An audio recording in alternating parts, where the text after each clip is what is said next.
आमदार निलेश राणेंचं शिवसेनेतलं वजन आता वाढणार का असे संकेत मिळतात। शिवसेना निलेश राणेंना एक मोठी जबाबदारी देण्याची शक्यता आहे। शिवसेनेच्या टॉप 5 नेत्यांमध्ये आता निलेश राणेंना स्थान मिळणार आहे अशी एक चर्चा आहे। कोकणातल्या विजयानंतर मोठ्या जबाबदारीची एक शक्यता आहे। मुंबई महापालिका निवडणुकीमध्ये देखील निलेश राणे यांच्यावर विशेष जबाबदारी दिली जाईल अशी एक माहिती कळते।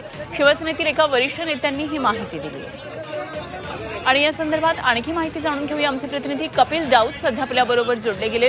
कपिल, एकंदरीतच काल झालेल्या निवडणुकांच्या निकालांमध्ये कोकणामध्ये जी शिवसेनेनं बाजी मारलेली आहे त्यामध्ये निलेश राणेंची भूमिका ही अत्यंत महत्त्वाची आहे आणि त्या दृष्टीने त्यांचं पक्षातलं वजन वाढलंय अशी एक चर्चा आहे। काय नेमकी मोठी जबाबदारी निलेश राणेंकडे पुढच्या काळामध्ये येऊ शकते? एकतर सर्वात प्रथम निलेश राणेंची जे कोकणामध्ये बाजी मारलेली आहे त्याच्यामुळे एकनाथ शिंदे आणि एकूणच शिवसेना पुन्हा खुश झालेली आहे निलेश राणेंवरती। आणि त्याचे एक पाच नंबरमध्ये पहिल्या 5 नंबरमध्ये त्यांच्या हाती वर्णी लागलेली आहे,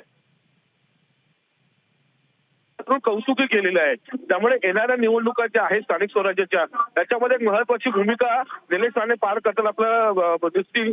निलेश राणेवरती मुंबई असेल किंवा मग आणखी काही कोणती तरी महानगरपालिका असेल त्याची पूर्ण जबाबदारी दिली जाण्याची शक्यता वर्तवली जात आहे। त्याचबरोबर पक्षामध्ये कोणती तरी मोठी भूमिका निलेश राणे बजावू शकतात, त्यांना मोठं असं पद मिळू शकतं असंही बोललं जात आहे। त्यामुळे निलेश राणेंची वर्णी आता मोठ्या नेत्यांवर लागत आहे, पहिल्या 5 नेत्यांमध्ये लागत आहे आणि येणाऱ्या काळामध्ये त्यांच्यावर मोठी जबाबदारी पक्षाची मिळू शकते।